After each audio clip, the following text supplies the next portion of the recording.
Hello, everybody. My name is Laurent Lambers. I'm working for the export team, like Thomas, who was presenting the two first export talks. We still have the pleasure to have Vincent as a speaker, this time about the distribution channel.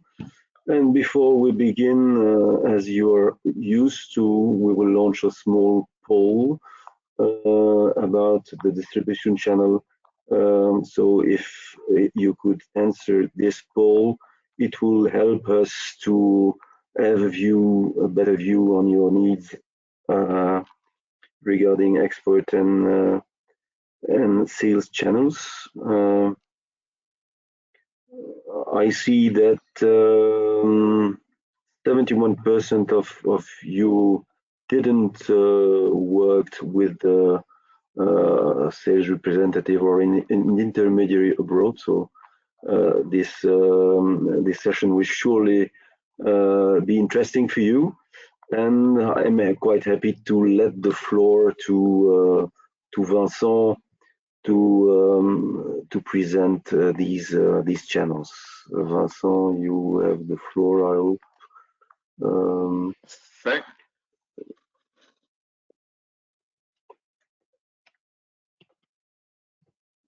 Okay, Vincent. that's okay? Yes, it's okay. We hear you. Okay. So good afternoon to everybody.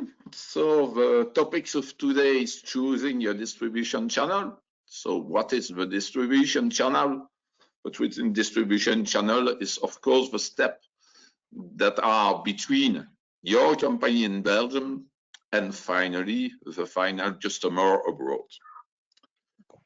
So producing a product or service is one thing, selling it to a market is another. So even in Belgium, it is common to sell what is produced by a manufacturer or more generally a company, because it can be the same for the service through intermediary, having knowledge of the market and access to the client.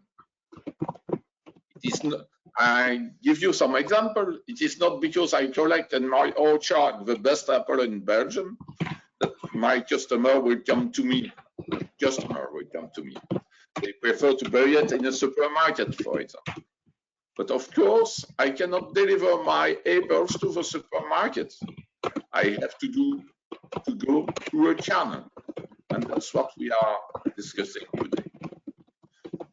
So another example, it's not because I'm the biggest insurer in Belgium. There we speak about, let's say, things relating to services. That customer will come to me, to my usual brokers to buy a travel insurance. Why? Because travel agency are very interested to propose it to their client, and it has because they have additional revenue.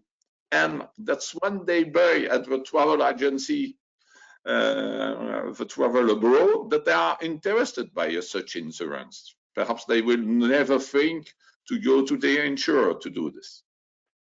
Distribution channel is therefore the way to get products or service sold from a company who produce or created to a final customer who can be final consumer, that's companies if we are in business to business, or that's private persons, that's mean business to consumer. So before selecting your distribution channel, we have to evaluate our own company skills toward the selected foreign market. So I remind you that there were already two previous seminars, so diagnostic export, and you have there the link where you can see again this webinar. So the diagnostic export, the company has to evaluate its production capacity, if its human resources and financial capacities are fit for foreign market development, and that will be really the heart of the distribution channel that has to be chosen. And of course, we will add at this step also taking into account a specific foreign market that had been selected during a market selection, and that was the topic of the second seminar. So just to give you an example inside the European Union, if you are producing beers, for example, in Belgium, the beers is purchased mostly by consumer in supermarkets. But if you go to Sweden, there is a special state system for this.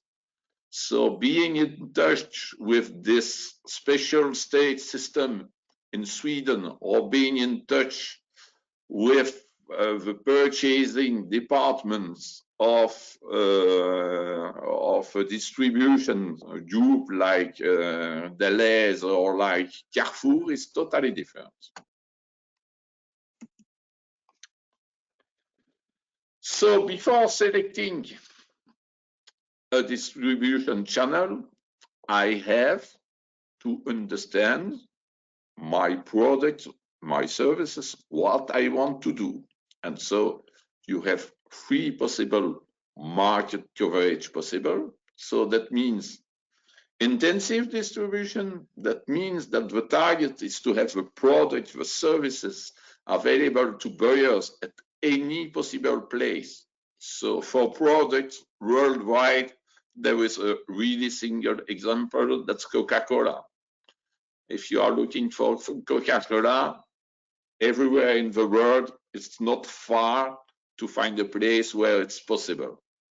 If we speak about some services and so on, perhaps you didn't think to it, but for example, all the app that you can download on your mobile, that means that everybody who has a mobile is able to download the app. So that's also, let's say, a kind of intensive distribution.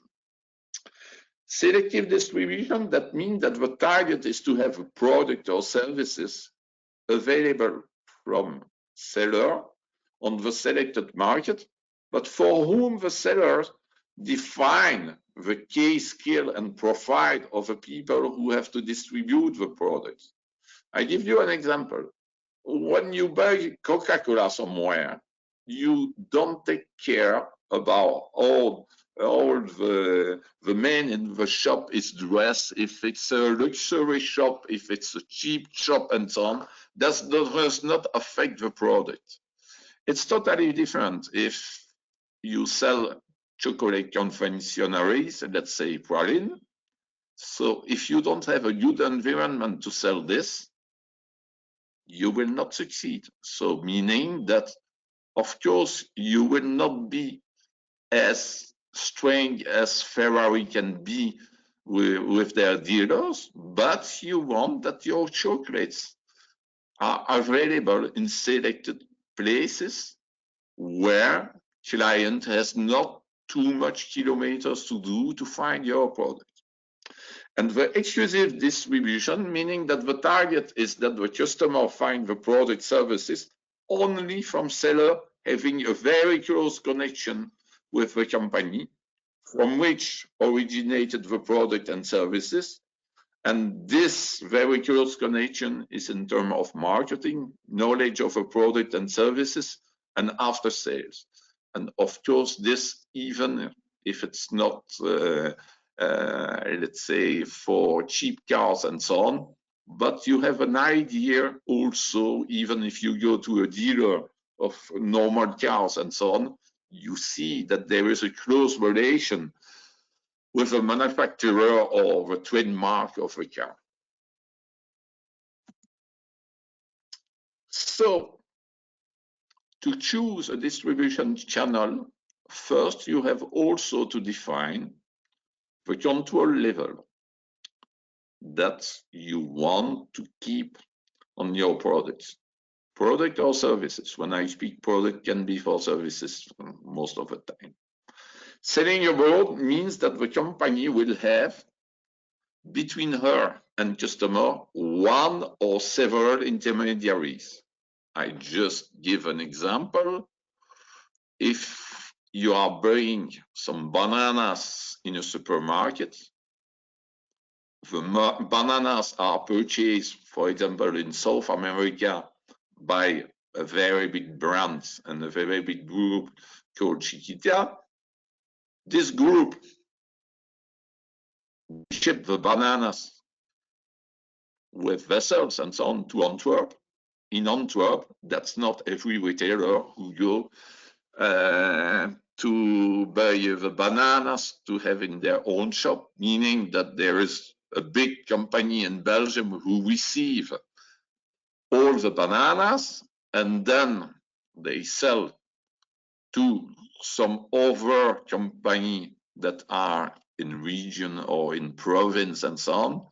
And then it go eventually also to supermarket or it go to retailers. So you don't have only one intermediary between the producer and the consumer, you have several one. If you keep a look to the McDonald's distribution system, there are different levels, even if you don't see that there are some levels.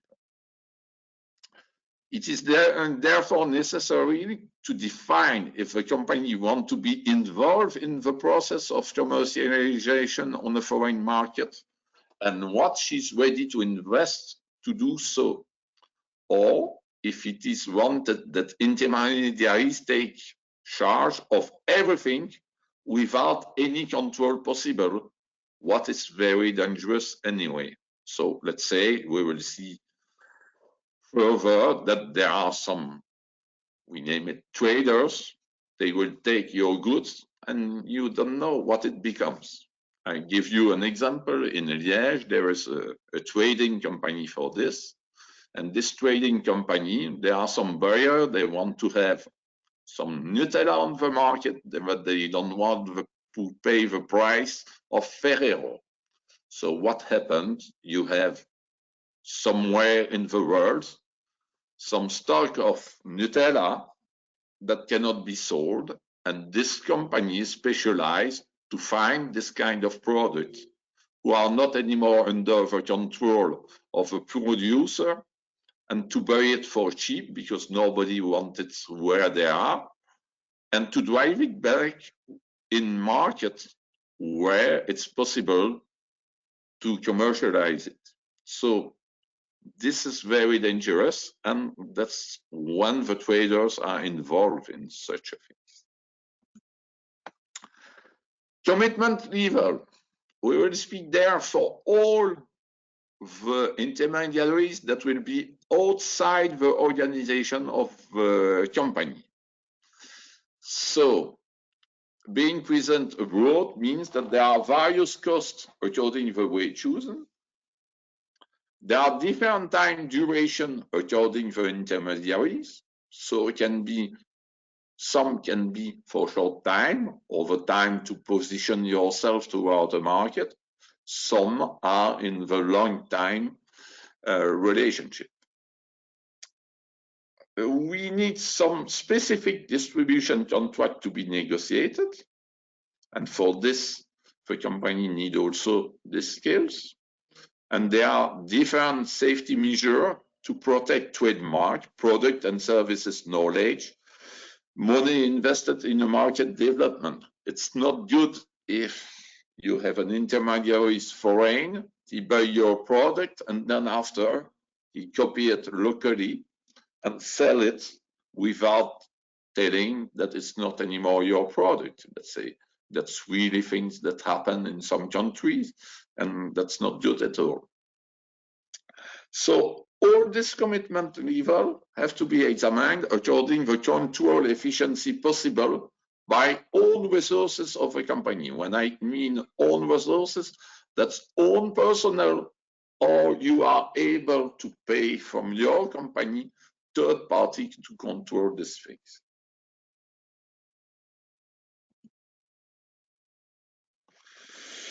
What we have to take care also when selected an intermediary, it is not because the distribution channel is fitting requirement of a company today, that in the future, according to the development as well of the product and or services on the target market, as well as development of the company itself. For the moment, you are still a small company, but your products are very valuable and so on. And you are sure that, or you want to, within some years, to become bigger and so on. So that means that if you choose an intermediary that fits for you now, because you have no way to control anything on the foreign market, in some years, that can be totally different. So you have to take care when you select an intermediary, if you can give an evolution and change the intermediary afterwards, meaning that perhaps you will not drop the contract of this person, but you will negotiate another way of dealing together.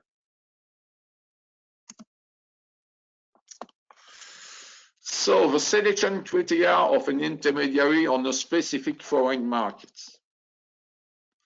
Obtain appropriate sales volume and margins. So the sales volume, take care, we refer here to your capacity of production. So meaning that if you sign an agreement with an intermediate in China and you didn't show that it's 1.5 billion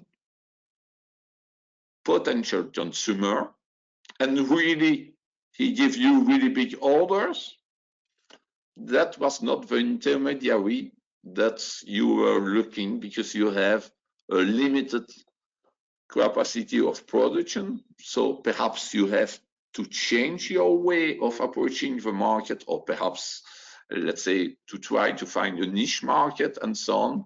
So we don't commercialize on a market the same way, because the potential customers are different. I give you perhaps something that you know, IKEA. If you are a Belgian, if you are in Belgium, IKEA, that's not very expensive furniture.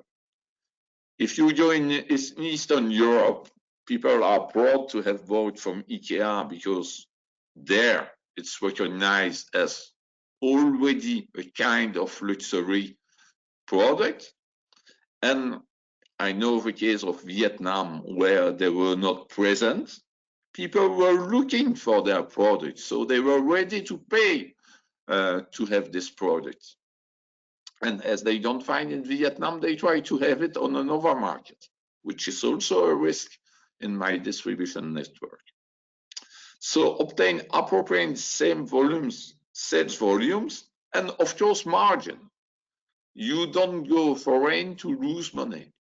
Even if at the beginning you cannot win a lot of money, but if you really lose money, you have to be sure that your financial strength of a company is adapted to this. Second thing that you have to see, reach a substantial share of the market towards your competitors. So if there is already big players on the market, how will you do? Which intermediary you will use to be sure that your product can come ahead to the consumer and they know that you are present on the market. Having a local stance in terms of sales, but also after sales if needed. That's very nice to buy a foreign product, but if it needs maintenance after sales and so on, and the producer of this product is not present abroad, how do you do it? Give you an example also for this. If you buy a car in Belgium, of course, the seller can do for you the maintenance of the car. And you are in a dealer who has a close connection with the manufacturer of your car. But in Africa, you don't have the same way of distribution, meaning that the foreign car manufacturer is not necessarily present in Africa. That means that there are some people selling this car in Africa, but buyers have to be sure that if they need to repair this car they will find the spare parts, and it's possible to import the spare parts. Many years ago, I was in Brunei, and in Brunei, let's say they have, like in Belgium, many different brands of cars, even European one. And when somebody has a problem with a car in that country, sometimes they have to wait 1 or 2 months for the spare parts, because it's a too small market to interest for foreign brands. So there are some local people who are importing the car, but of course they don't have all the warehouse with spare parts and so on to face the demand when it needs to be repaired or maintained. Make profitable investment to develop and produce by extending on foreign markets to use the potential of production capacity. Let's say you have a production capacity, but for the moment, 50% it's not used. If you detect a foreign market which can bring you this 50% and so on, if you don't do anything for the moment, you don't win money for all this production capacity wasted. If you succeed to penetrate a new market, then you can make a profitable investment. You do commercial development, but it brings you additional sales. And I need to select the intermediate according to the constraint phase to make present product and or services on the targeted market, the targeted foreign market. So in some countries, if you don't involve a local partners, you cannot sell on this market. It's totally forbidden to foreign companies to access this market. So there we need to find some special intermediaries. And then after, the commercial uses on the foreign market, meaning that you have to detect how people, companies usually buy the type of product that you are interested to sell. So even in Europe, things are really different.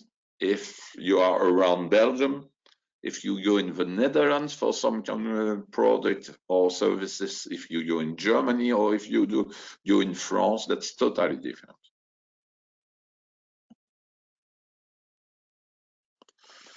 So the possible choice for a distribution channel, that's not the coverage, that's the channel. So direct distribution, that means that your company is directly present on the market with full control inside its own organization. And let's say you control everything from your client inside your own organization. If you do for indirect distribution, that means that outside partners, meaning where that's not your employee, that's not company, which you are shareholders and so on, outside partners are selling to clients. And concerted distribution, that means that you have outside partners that are selling to clients, but they benefit from various possible support from your company. So we do a small break in order that you can ask questions if you want, before that we start to the direct distribution. Yes, Vincent, thank you for the introduction.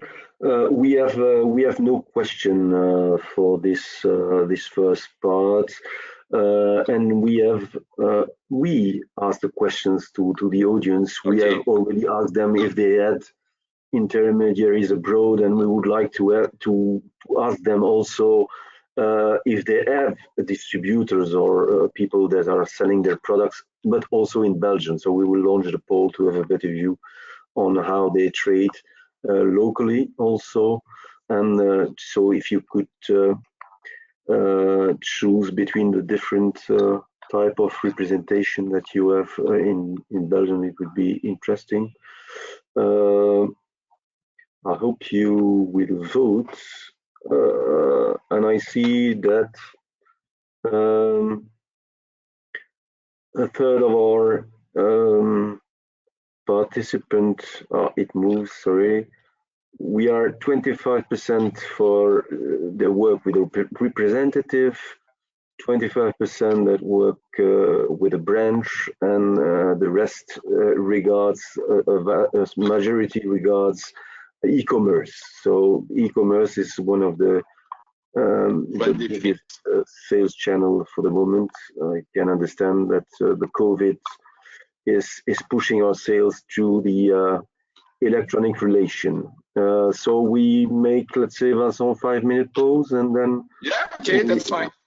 We go on with the direct distribution. Okay, see you Yes, in 5 minutes. thank you. Thank you, Vincent.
Okay, Vincent, we may move to the second part of the webinar regarding direct distribution. So we go ahead for direct We see distribution. your screen. We don't hear you. Do you have to your microphone? Sorry. You don't hear me still?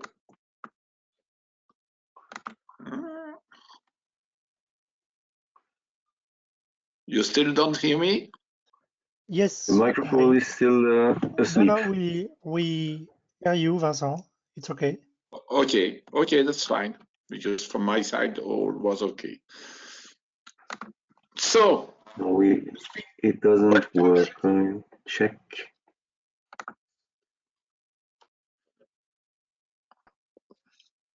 we go back to direct distribution. So direct distribution is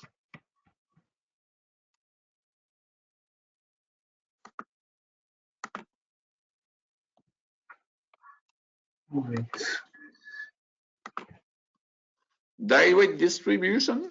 Let's say that's when your company is directly involved foreign. So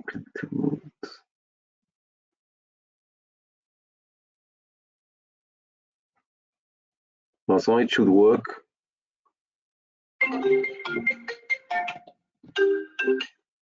Reference.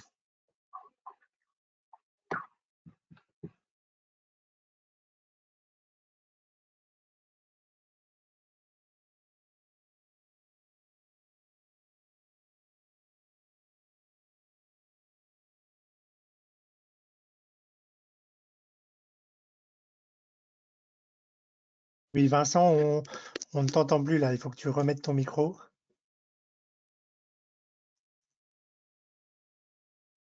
Et je pense que Laurent doit te démuter puisque Laurent t'a muté.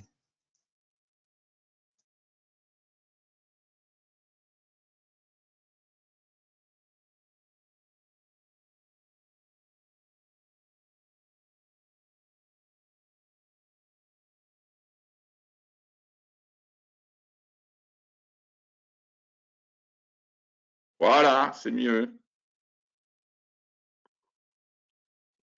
Is it okay now? You hear me?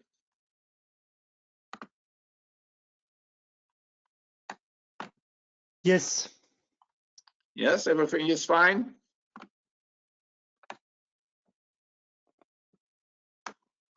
So sorry for this technical problem. So we go back to distribution now. And direct distribution. So with direct distribution, that means that your company is directly involved on the targeted markets. So most of the people know, even in Belgium, even in French, there are some sentence joke about this, the representative. What is exactly a representative? So the representative is an employee of a company and work exclusively to sell their product services on a defined market. But what is a defined market? A defined market is a territory that can be defined geographically. So we think about a country, we think about a region or a province or a postcode or a group of postcode inside a territory. Why I tell you this? You have a very good salesman and you want to appoint him representative for the US. And in US, your final clients are, let's say, for example, 2,000 clients to visit. 2,000 clients all around US. And meaning that this man has to visit all this client normally. You will understand that the country is too big and the number of clients are too big also. So meaning that he cannot cover all this market. So that's why I say that it's something that can be geographically defined, meaning that if you have somebody who is in New York, he will not go to sell the product in Los Angeles, for example, or not necessary if there are lots of clients in each city. So you can define a market and give an exclusivity, because a representative has, by the law, an exclusivity on a territory. You can define a more restricted area than a country, for example. And if you go in Germany, that's exactly the same, because if you are in Bavaria, the Bavarian don't have the same use as the people in the north of Germany or in Berlin. So they always prefer people from Bavaria that come to visit them to sell products. So you have to take into account this also. We are living in a regional state.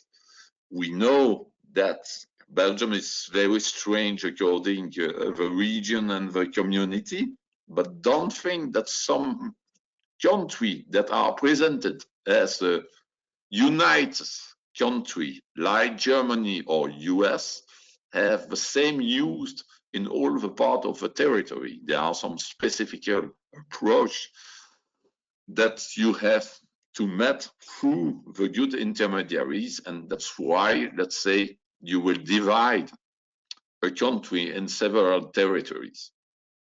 So, meaning that on this defined market, he has the exclusivity to sell all the whole product and services that your company do, or a defined part of them on its territory, or defined type of clients on its territory. So meaning, for example, your product are sold in the supermarkets and are sold in small shops. The approach of both are totally different. To go into the small shop, you need some people to go to visit these clients. But if you want to sell to supermarkets, you don't go to see each and every supermarket. You have to find the department of the supermarket company who do the purchasing on your type of products for the entire network, for example. So the advantage of a representative that he is totally subordinated to his employer, so you, and the disadvantage, of course, that's all the costs are bear by yourself. That means that you have some fixed costs, the salary, the car, for example, also the travel and lodging and so on, are bear by the company. He sell or he don't sell, you have to pay this. But of course, in addition, you have some commission, and the commission depend about the level of sales that he do. So meaning that if your product is very difficult to sell, but you have a very big margin, of course you need to bear the cost and have a certain salary, because you need to do lots of effort before reaching one client. So you cannot tell to him that you will have big commission and small salary. Why? Because otherwise he cannot even eat at the end of the month. So you have always to do an appropriate balance according to the difficulties to penetrate the market between the salary and the commission of a representative. So I repeat once again, the representative is an employee of your company. So this employee can be located, in our case, in Belgium, in Brussels area, or it can be located on the foreign markets. So lots of Belgian companies have some representative abroad. They are well employees abroad, but they come only in Belgium few times a year, few times, that sometimes 2, 3, sometimes that's only one time because it's not needed. But what you have to take care is always that your commercial people are trained with your product and know well your product. So one thing important to notice, inside European Union, meaning if you use the rights to sign the contract of a representative, if you use one of the rights of a country of European Union, take care, because the representative rights are legally ruled by directive from European Union that are, let's say, transferred into the law of the different state member. So a representative in European Union is very well protected, meaning that if he performs well and you want to kick him off, you will have to pay indemnity, not only, let's say, because you rob the contract, but also on the potential increase of clients that you had and that could be foreseen in the next years. So that's very dangerous, let's say, if you use a representative and he's very performing to rob this contract.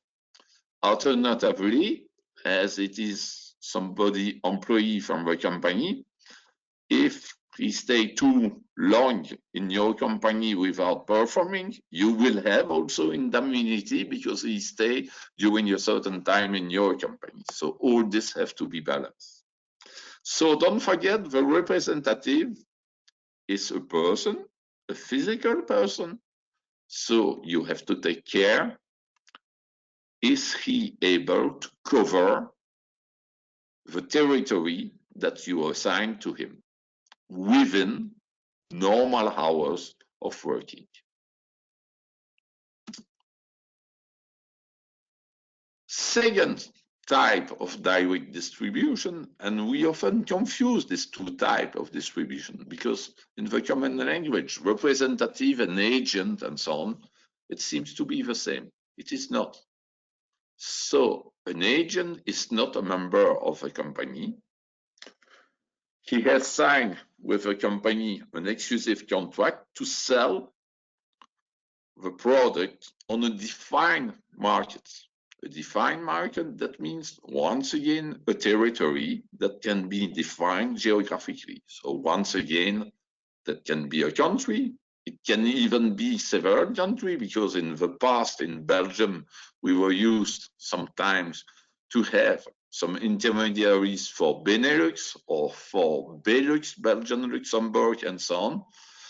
But there are also some people acting only for region, province. It's useless in Belgium to take somebody who speaks French to go on the Flemish market. It is the same in Switzerland. It is the same in some other countries. So this agent, he has the exclusivity to sell the whole product and services or a part of them that is clearly listed. But the difference with an agent is that he's not an employee of a company. He's somebody, for example, external of a company who bill, or even it can be a company who is the agent of another company. So in the past in Brussels, there are some very big agents from Japan that were present in Avenue Louise, and they were agents for a Japanese company for a part of Europe, let's say, and they employ in Brussels at that time 200-300 people. So the agent can be a person or a company, and he's not working, or the company is not exclusively working for you, not necessary. So meaning that he can sell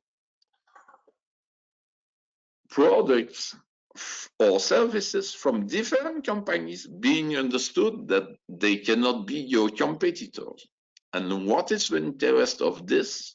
Because often the agents are chosen because they know very well a sector and they are well introduced in the sector. So let's say I do once again a very simple example. You have really a bakery imagine that it's still a baker who is working the night and so on to do everything and so on. If every day somebody is ringing to the door to sell from some sugar, to sell some fruit, to sell some butter and so on, all different person, he spends his time by meeting all possible supplier.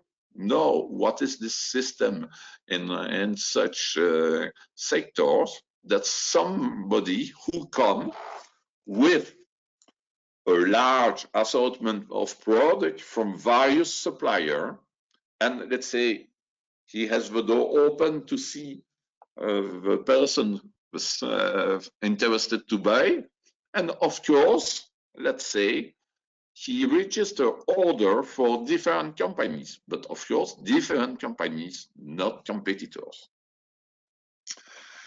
The advantage of this system is that the agent is only paid by commission, and that the commission are due on the turnover of the agent. And the level of this commission will depend, is it easy or difficult to sell your product? Is it big volume or small volume? And also don't forget, he present product not from competitors, but from other company. And of course, if during the time that he spent 1 hour to sell the other product, he win 10 times what he's able to win when he spend 1 hour for your product, he will not be so attracted by your products. So you have always to balance the level of a commission with, let's say, the difficulty to sell your product. So what is important if you deal with agents on foreign markets, and especially outside European Union, because in European Union we have, let's say, a common legislation. But if you go on foreign market, it's interesting to consult lawyers specialized in this kind of contract for the targeted market to issue an appropriate draft of contract to be signed. Why? Because there are some countries who protect a lot their agent, for example, in the Middle East. There are some countries who protect very few the agent, for example, US. So you have to take care about this various rules that are applicable to an agent contract. And I remind you, if you sign the contract under the Belgian law, it is ruled by the European Union rules for the agent, that's like for the representative. If you take the risk to sign in the law of the country where the agent will be active, perhaps you will have some surprise because you don't know the law of this country. That was, let's say, the agent. So what representative and agent have in common? Of course, you understand that one receives a salary and the other only commission. So let's say representative and agent, they have in common that they are only sales force of the company on the targeted market. So that means that it's not their job, let's say, to receive the goods on the market, to custom clear the goods on the market, to bring it to the client and so on. They are only, let's say, normally a sales force. And after, you have to be able to deliver the goods from the Belgian company directly to the targeted market if you use a representative or an agent.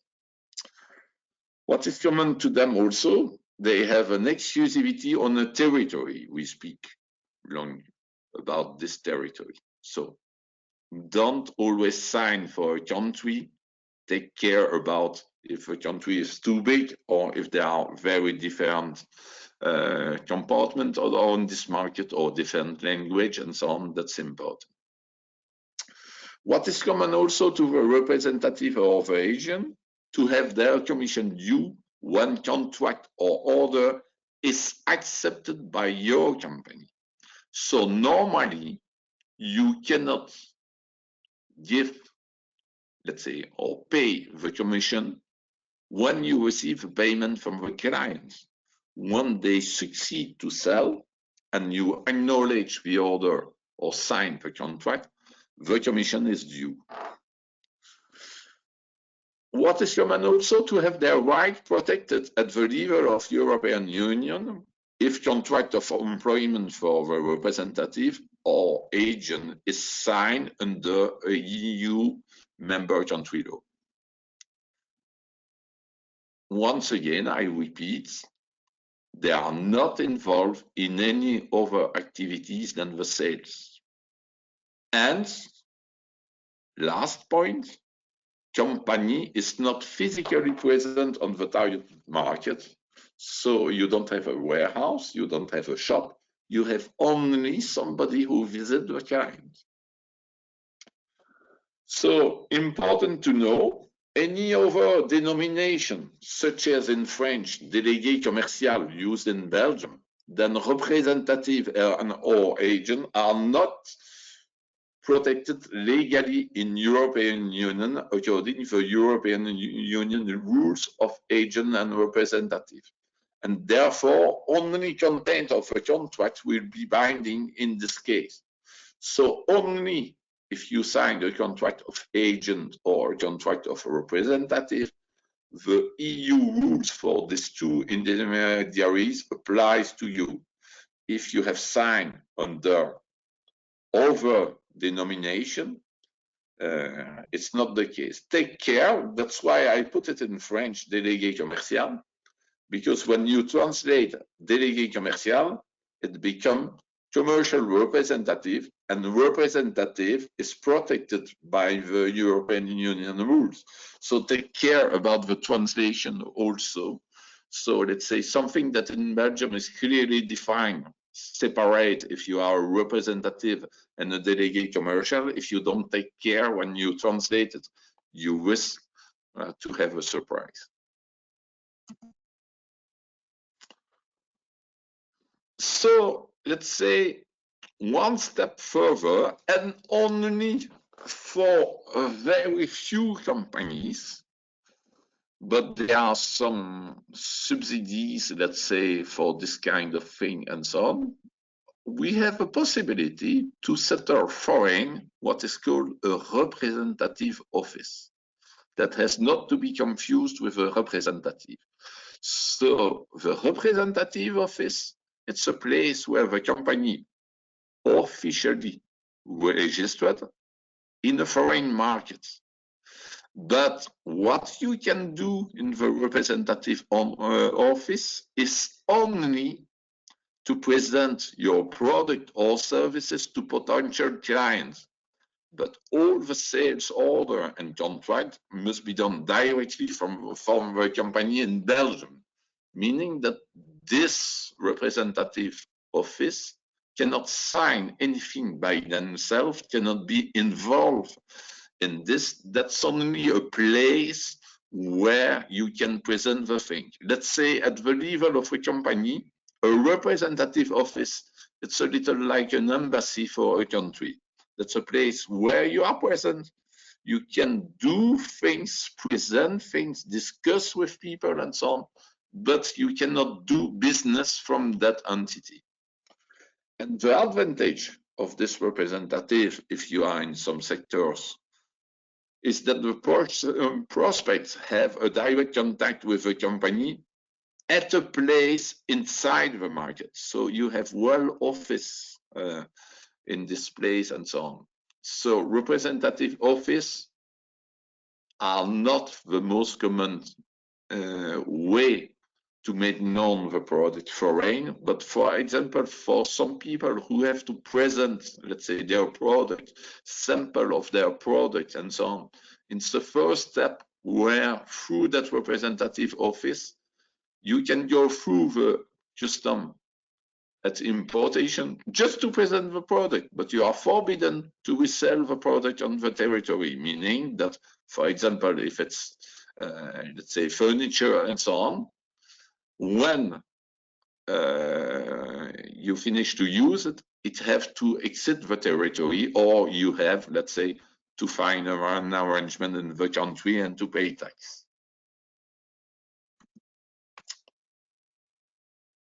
A step further, that's a branch. In French, succursale. So a branch is a part of a company, decentralization on a foreign market. That means that it can register order and or sign contract and sell like a local company, meaning a company established in the foreign markets. But this branch has no independency, as it is totally integrated in the Belgian company, from which it is in fact a department abroad. But the branch needs to be agreed by the authorities in the country of activity and is subject to all laws applicable to a company in that country, meaning that from the branch you will bill the client with a foreign VAT applicable, and you will pay tax on profit that you generate in this country. So the advantage of the branch is that you don't need to create a new company, meaning that you don't have to put capital to create this company, because it is part of a Belgian company, that's a department abroad. But the disadvantage of this is that the Belgian company is fully liable for commitment and activity from its branch abroad. So it is possible that a branch sell, but also sometimes produce abroad. So I don't have many examples, and the example that I will give you is an old one, but there was in Belgium a branch that employed 4,000 workers at the time, that was fought in Genk. So that was a very big production facility of Ford cars, and it was in fact a branch of Ford Germany in Cologne. So let's say sometimes people are thinking that a branch is something very small, but it can be very big. So the branch, you don't have a local company in the country of the clients or of a prospect. So other possibility is the subsidiary. Subsidiary in French, filiale. So the subsidiary is a company settled in a foreign country, meaning that it is a local company in the country abroad, with the Belgian company as the shareholders. So I give you an example.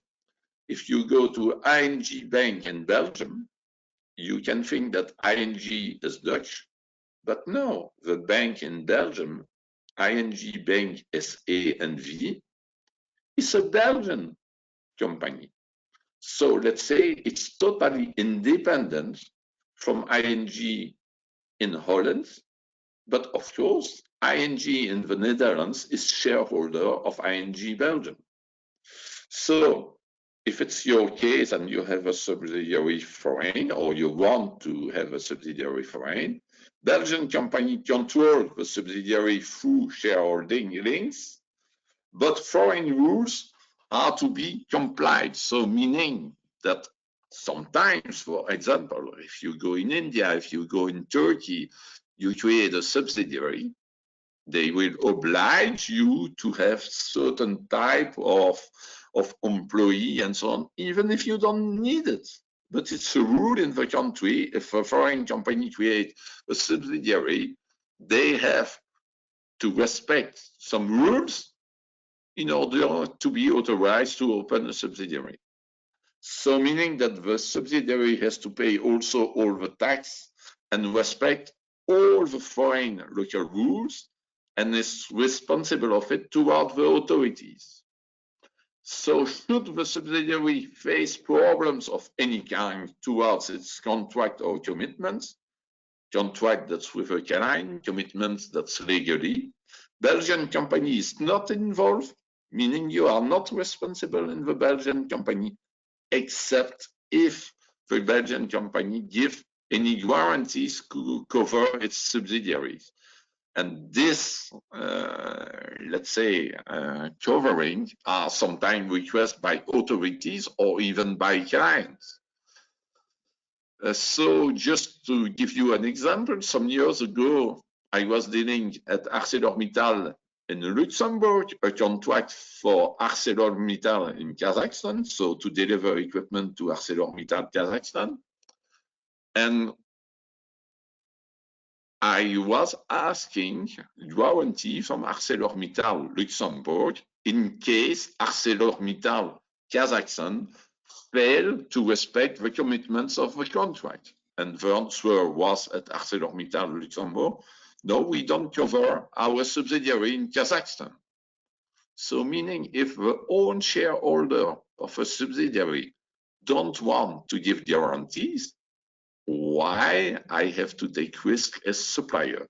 So let's say when you settle a subsidiary foreign, you have to take care what are expecting sometimes the supplier, sometimes the client of you, and are you able to manage from this subsidiary everything, or does the Belgian company need to give its guarantee to the activity of the subsidiary?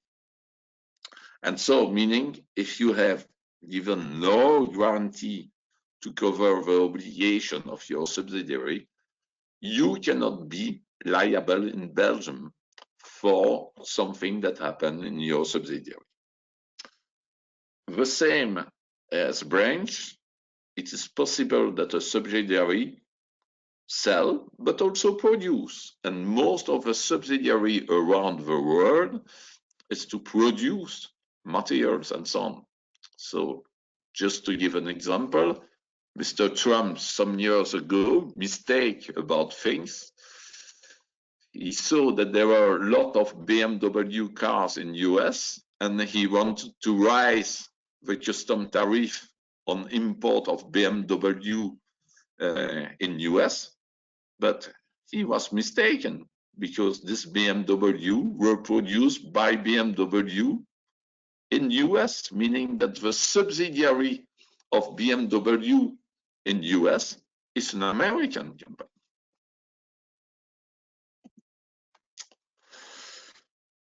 So we discussed during the pause about your concern about, not your concern, but your activity in e-commerce and direct sales abroad. So let's say you speak about e-commerce mostly. So e-commerce, meaning that you sell directly to clients without intermediaries normally. So if you do e-commerce or if you do direct sales abroad, so you have a client in US, you have a client in China, and you send to him directly products or you do services. Or that's your representative or your agent who visited the client and you sell the product or you perform the services. If you are inside Europeans and you are in front of professional buyers, so business to business, you have no problem to foresee, except that you have to comply with labeling rules for product and foreign market rules. So, for example, access to market. In some countries, you need some qualification and so on, at the condition that your professional client, so B2B, has a valid VAT number in this country. So in this case, you can do e-commerce, you can do direct sales without any problem. If you sell to professionals outside the European Union, there is a next step. You have to be able to comply with the export custom clearance. That means that if you are in Belgium and sell product to a US customer, you have first to do paperwork and so on to obtain an export custom clearance to deliver your country outside European Union. And the other problem now is that in front of you, you have a local US client, but he needs to be able to import the product, meaning that he has to do import custom clearance, and you have to present document for this. If you say that every American company is able to import goods, that's not true. I was in a biotech company some weeks ago, and we had a very big problem because we sent goods to an American customer, and he said, yes, I can import the product, no problem, it will reach me. But it was blocked at the border because he was not registered as an importer in US. It's the same in Belgium. If you are exporting outside European Union, or if you are importing from outside European Union, you have a VAT number, which is called enterprise number in Belgium. But with that number, you cannot import and export. You cannot go through the customs. You need to convert your enterprise number into a EORI number. So when you deal directly with foreign clients outside European Union, you have to be sure that they are able to import the goods. And if you tell me that usually you do it by DHL, take care. If your client is able to custom clear the goods at arrival, if he has, for example, a FedEx number, that's the case. If he's not, you have a possibility in many countries, but not every country. For example, Russia, it's not possible, but you can deliver, and you say to the express courier companies such as FedEx, DHL, and so on, that you will bear all the taxes in the import country. That means that usually the company active internationally with goods, they know the logical of the Incoterms. And there is an Incoterms which is called DDP, Delivered Duty Paid. That means that you pay all the taxes in the country of your client and it's delivered. And so, for example, I give you a case. Some years ago, some people contact me, and you have to know that in US, for example, there was no system of VAT like in Europe. The system of VAT in Europe, if a foreign supplier pays the VAT directly to deliver at a customer inside European Union, if we are in B2B, so a Chinese pay the VAT, the Belgian VAT to deliver goods to you, you cannot recover this VAT. But in US, that's not VAT, that's sales tax. So meaning that I'm able to deliver with payment of all taxes in US through express courier company, and anyway, that will not be more expensive for the client in totals, because anyway, the sales tax in US, he does not recover it. So we were speaking there with a professional. Now, if you tell me that you deal with private customer, this is something else. So if you deal with private customer inside or outside European Union, without that the company is able to bill the VAT in the country of the consumer and respect the rules of a foreign market. That's the case in European Union. Normally, you cannot deliver by e-commerce to private consumer without billing them the VAT of their country. So I'm a Belgian supplier and I deliver to French private consumer, normally I have to apply the French VAT on my invoice, meaning that I have to contact the French authorities to have at the name of my company in Belgium a VAT number in France. Normally, you cannot sell directly, and you cannot, as you are a Belgian company and you have a private client, that's not the rules of the company. Let's say exemption of TVA or VAT. You have to bill the VAT. Normally, the VAT of the country of the consumer. If you don't do this, anyway, you will bill the VAT of Belgium because you are not able to exempt private client foreign, but it's not according to the rules. I know that there are some tolerances for few amounts, but if your company do lots of delivery in e-commerce to private clients, you have to take care. And if you are outside European Union, that's a big problem, except for countries like in US and so on, where you will bear all the tax of import. The other possibility also, let's say, is that you have a branch, and if you have a branch inside or outside European Union, of course you sell on e-commerce, but you sell directly your product to your branch, and your branch is sell it locally.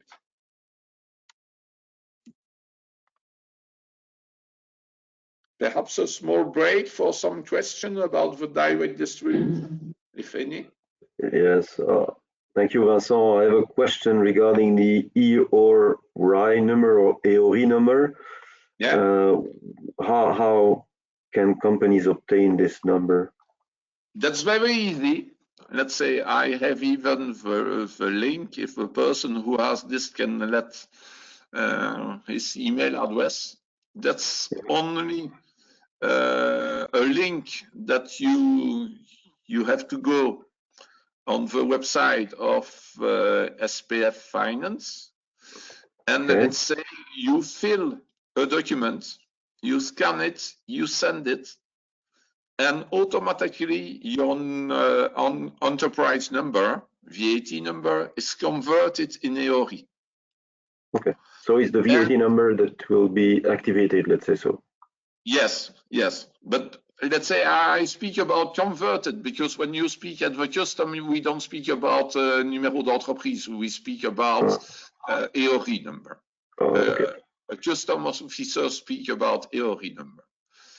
Okay. And let's say with that link, you print this, you sign it, and so on. Important to sign it by a representative of a company who is in the statute of the company. And the fastest that I have seen is less than 24 hours. Okay. And let's say according, let's say the maximum time, that's within 1 month. But usually it comes very fast, less than 1 week. Okay, so it's not an issue to export.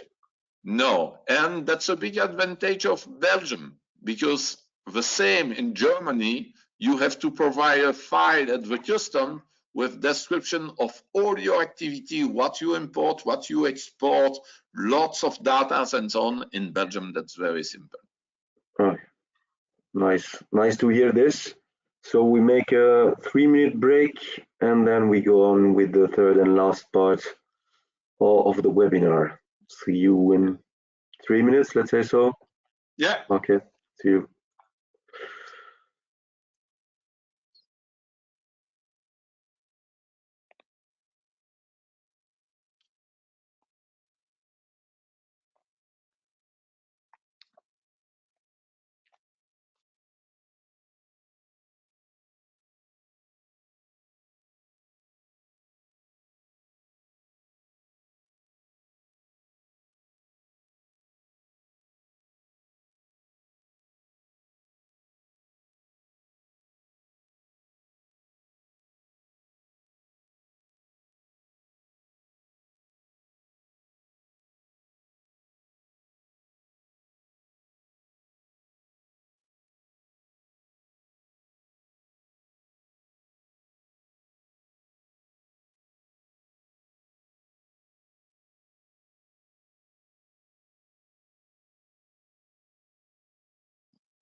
So, okay, Yes, Vincent, I think we you are go ready. ahead. We go Right. ahead. Thank you. Welcome back. So now we change totally the way of doing. So direct distribution, you control everything inside your organization through employee, through confirmation of order, direct delivery, or you deliver to a company that you have foreign, a subsidiary, or a branch, a part of your company abroad.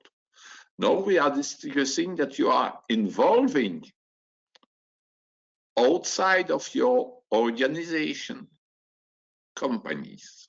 That means that you sell to somebody and this company totally outside your organization will resell on the markets. So the first possible things I already speak about at the beginning, that's to deal with a trader.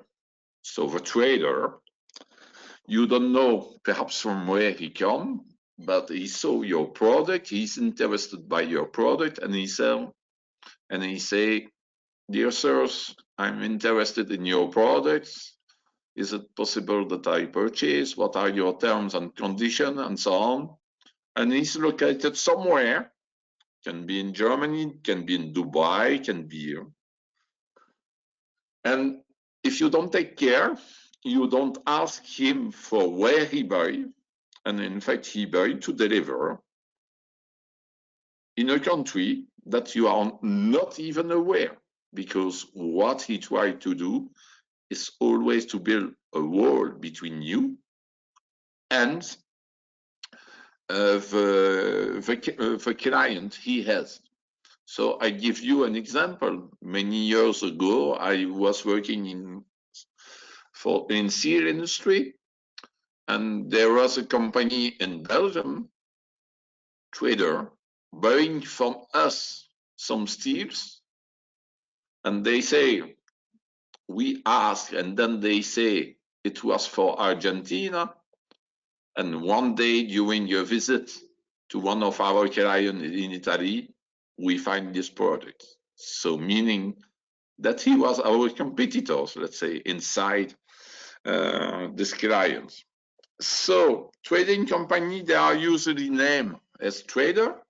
They are buying product from a manufacturer and we sell it to their clients without the manufacturer know the final destination and all clients. The big advantage for a company not familiar with international deliveries is that they take everything in charge from the warehouse of the supplier, but you don't have any control of what the goods become. And even if you ask the final destination, you are not sure that they will respect it. So trader can also perturbate your distribution contract or distribution network, distribution contract that are signed with other intermediaries in a foreign market. And I didn't put, but you give them some exclusivity on the territory, for example. So most of the time, companies selling to trader through this system, they send items that are not anymore in production, or goods from order consolidated by client. So it is not used on a long time basis, except for countries like in Africa, for example. I can give you a recent example of where a trader can be involved. Perhaps you know around Liège, the Galère chocolate. So Galère chocolate changed totally the packaging of their product. And they have huge amount of product packed, let's say old-fashioned now. But of course, you cannot, in your regular distribution network, sell anymore two kinds of chocolates, let's say not two kinds, one kind of chocolate packed differently. So all the old packaging, you have to find some client for this, and that's clients that are interested because you want to sell it for a cheap price in order not to have it anymore in your warehouse. But of course, what you have to take care is that the buyer will not buy anyway to sell it on the same market as where you are present, because otherwise, let's say, you have an inside competition. So I know that this name, perhaps for you, that's something else, but it's defined as a distribution channel, the importer. And the importer, that's not the who are the consign the goods, that's in transportation that we discuss about this, or at custom.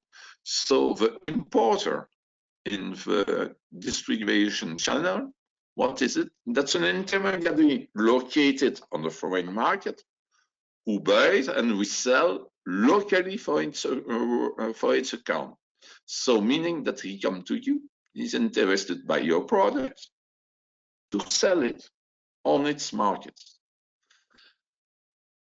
So there is no exclusivity granted to him, but you sign a contract. Why you sign a contract? Because you want that he do not sell outside his territory. So meaning that you can have several importers of your company on the market, but they cannot exit this market. You didn't grant them the exclusivity, but you sign a contract in order that they don't diffuse your product or your services outside of this market. So often when the company does not know yet the intermediary, it is better to go in that way to see how it is working before evolution to another type of distribution. And the evolution, most of the time, that will be the next that I will present to you. What you have to know, importers are very present. Let's say, for example, we know this in Belgium, when you have foreign originating communities that are coming to Belgium. Of course, if you are, I take an example, you are Bulgarian and you come to Belgium. Of course, you don't find Bulgarian product in Belgium, let's say for your daily life. But if there are many Bulgarians living in Belgium, at the moment, there will be somebody who would go in Bulgaria to ask to Bulgarian companies, are you not interested to sell me the product in Belgium? Because I have some clients for this. And of course, the Bulgarian company didn't expect such request from somebody. But at the same time, this company in Bulgaria, they have a distribution channel usually inside Bulgaria or in the country where they are present. And okay, this man coming from Belgium, okay, originating Bulgarian, but I don't know him and so on. So they sign an importer contract like this. Let's say, okay, he can buy me products. He don't have exclusivity, so if somebody else is coming, I'm free to deal with him. But what is very important is that they don't go in Germany, because in Germany, there, the Belgian company, the Bulgarian company, they have a lot of clients already, and they have signed, for example, let's say an exclusivity, can be with a representative, with an agent, or even, let's say, with other type of distribution.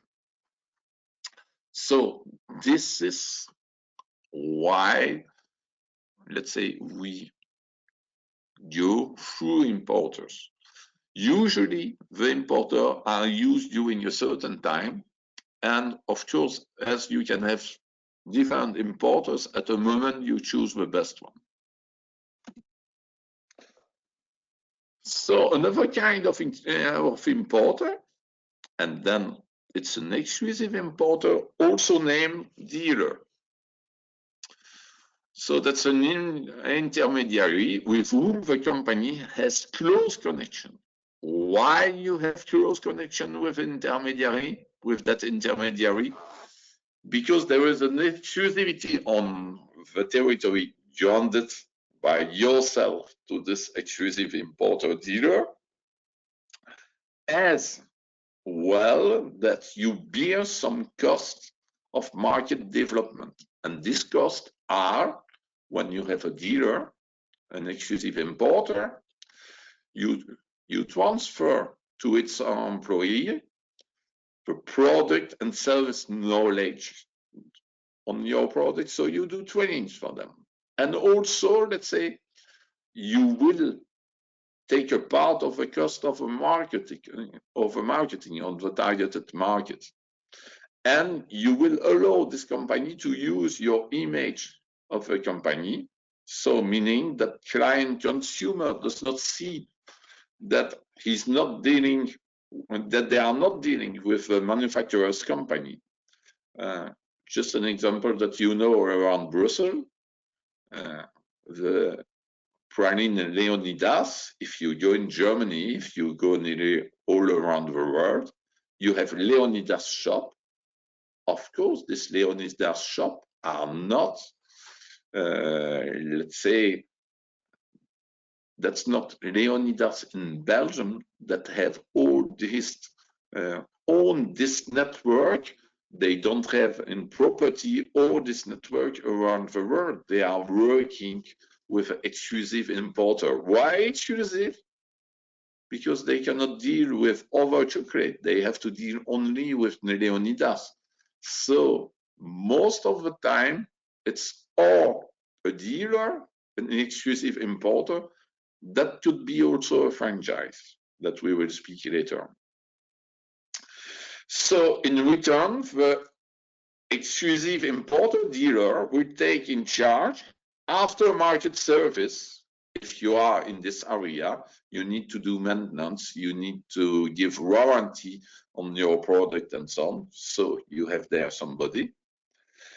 And the dealer will share also with a company in Belgium the client data, what are buying the clients and so on. And also, let's say he can be part of a product evolution for his market. So this you see often an international brands, and they produce a limited edition, especially for Belgium, that can be around football, that can be around many things.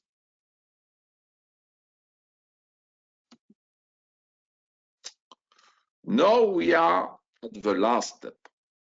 And the last step, you will have a close connection with partners.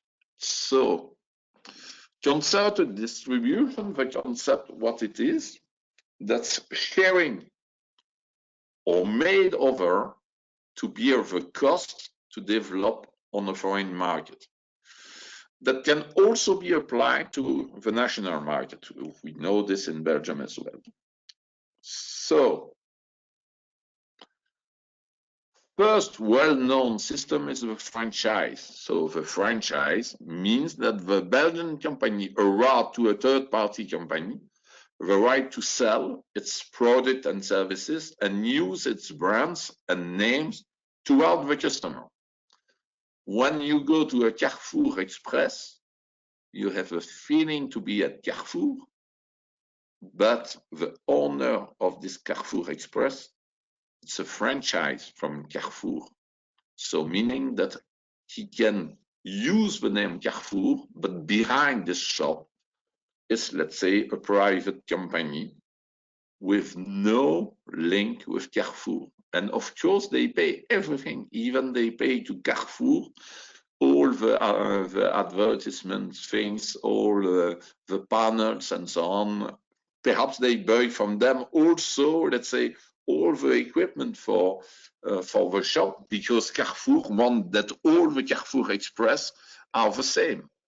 So the big advantage for the company is that the payment will be done not only for product services delivered, but also for the use of a commercial technique, brands, names.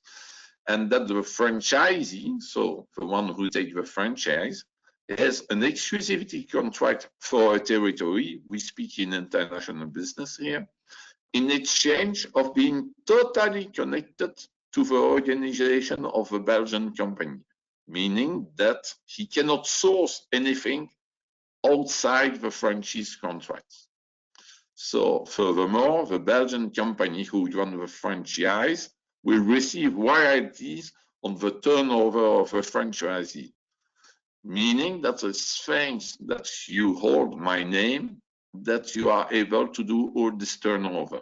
So I want to receive some royalties on this, and that's fixed in the franchise contract. Last but not least of what you can meet sometime is the joint venture. And the joint venture is often used to penetrate some market that require that a local company is involved in the commercialization of product or services. So meaning the joint venture, that's an independent company created by both you, the Belgian company, with a foreign partner, and you, Belgian partner, and the foreign partner, you are having an equal share in the capital of the joint venture, meaning 50-50%. So the joint venture are often used to ease the penetration of a market, which require a local partner to enabling commercialization of product or services. Mostly this come in the Middle East, but take care, it happens also in China, but for some other reason. That can be the penetration of a market.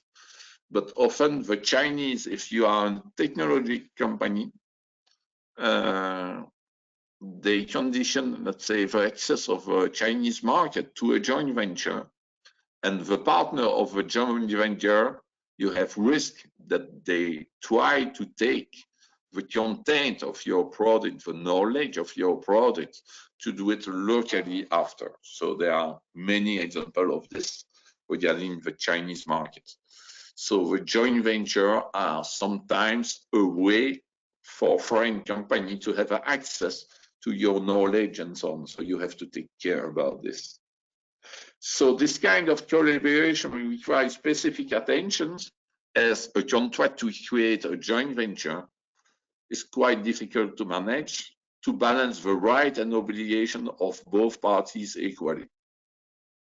It is recommended to contact specialized lawyer and this type of agreement for the country where you want to settle the joint venture. So last slide for today. So to sell product or services on a foreign market, do not forget that a Belgian company needs or a client able to import the goods and do import custom clearance, meaning that your client is a company or an enterprise. Otherwise, if clients are final customer, needs to have intermediaries who can do import custom clearance at their own name before selling to private or final consumer. And for this, you need intermediaries that I mentioned today. So a branch, a subsidiary, can be a trader, but I don't recommend too much, importer, dealer, franchisee, or a joint venture, except if you are dealing in European Union and you have a VAT registration in the country of your clients. So the entire distribution channel used by a Belgian company on foreign market, that's called the distribution network of a company. So that's all for today. If you have any question, feel free to ask before leaving the webinar. And I wish you a nice end of afternoon. Thank you. So thank you, Vincent. Before we leave and we answer the questions, a last poll. regarding the channel that you would choose after having this seminar. Would you opt for direct distribution, indirect, or concerted distribution? These are the possibilities. I see the poll is distributed, and now we have the answers. It's around 30 for the direct distribution and 70 for the concerted distribution. Okay, nice. Now to end this webinar, Vincent, do you have an idea of the fee that an agent would request to sell, an independent agent to sell products abroad? The big problem to answer your question is that you cannot say this like this, because what I told you is very important. The agent has only a commission. So let's say that during a certain time, he will have to invest his own money to make the product known. So if the core product is very difficult to distribute, he will ask a very high percentage of commission. If it's an easy product and he sell it quite easily with big volumes, of course it will be very reduced as a level of commission. But don't forget, if you take an agent, so for example, they sell very huge quantity and you are thinking, okay, I give them 1%. Take care that the complementary product he has in portfolio made very huge revenue and he wants to spend his time for this. So that's really a balance, and you have always to take this into account. And when going foreign, also don't forget that in Belgium we are used 100 kilometers is done in 1 hour by car through motorway. If you go to Eastern Europe, you need nearly 2 hours to do this. If you are in Vietnam, you need 4 hours to do this. So the time to visit the client is not the same wherever you are in the world. So you have to see the local condition of this.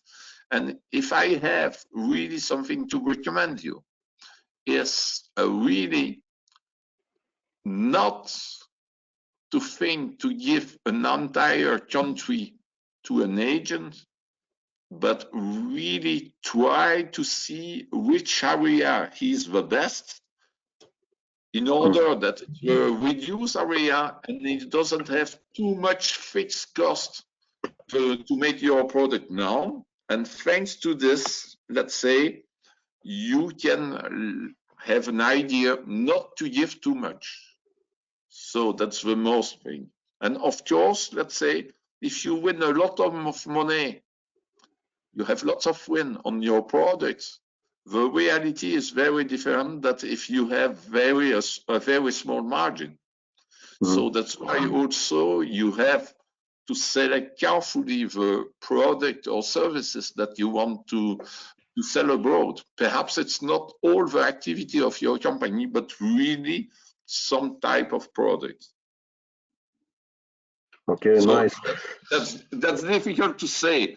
Yeah. So, for example, if you are speaking about project of millions of euros, of course that will be 1 or 2%.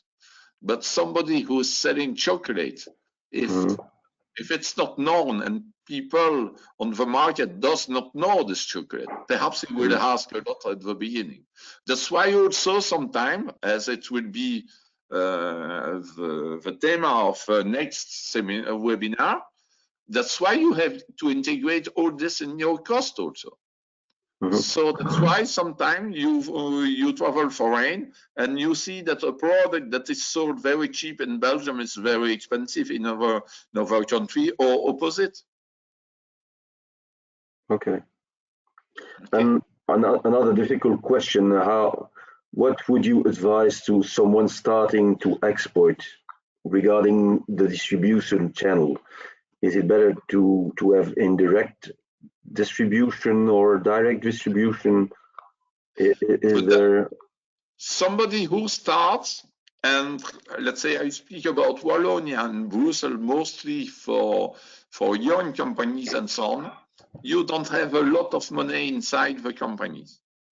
So I will recommend indirect.